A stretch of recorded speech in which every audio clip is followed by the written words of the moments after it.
Bonjour, j'espère que vous allez bien. Alors aujourd'hui, nous allons voir comment importer des centaines, voire des milliers de produits en quelques clics sur Easy Market.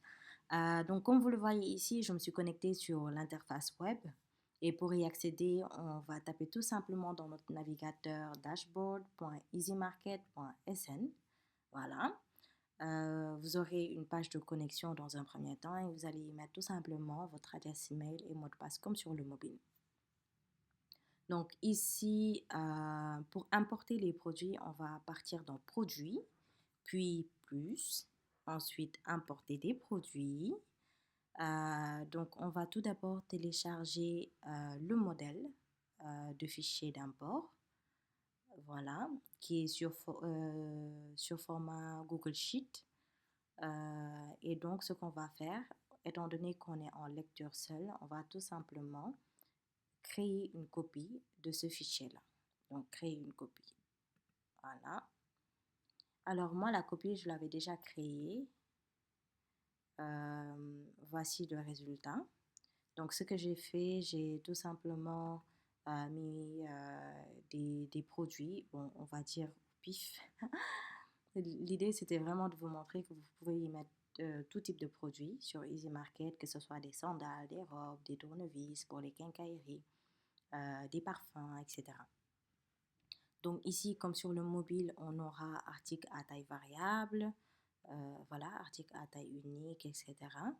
On a le stock. Par exemple, pour article à taille variable et pour article à taille unique, non, plus article à, oui, les deux, article à taille variable et article à taille unique. Pour le stock, on va mettre 0 parce que c'est quelque chose qu'on va gérer directement au niveau de l'appli. Voilà, je vais vous montrer les actions à faire plus tard avec l'article à taille variable.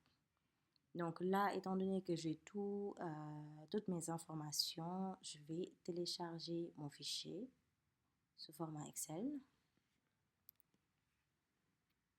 enregistrer,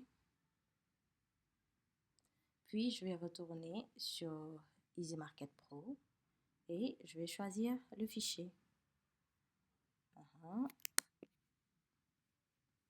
Ensuite, je vais choisir juste une catégorie au pif.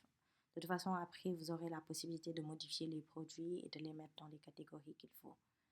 Enregistrer. OK.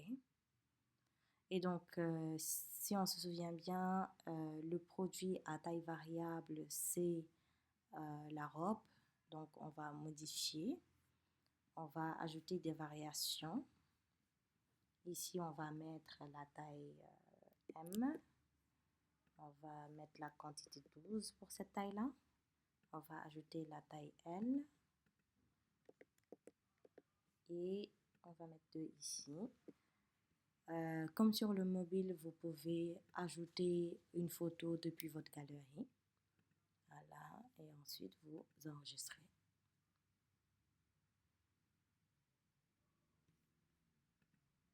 Voilà. Quand on rentre dans le détail, on a le stock de la taille M, le stock de la taille L. Voilà, merci beaucoup d'avoir suivi la vidéo jusqu'au bout et on se dit à très très bientôt. Si vous avez des questions, n'hésitez pas à les mettre en commentaire.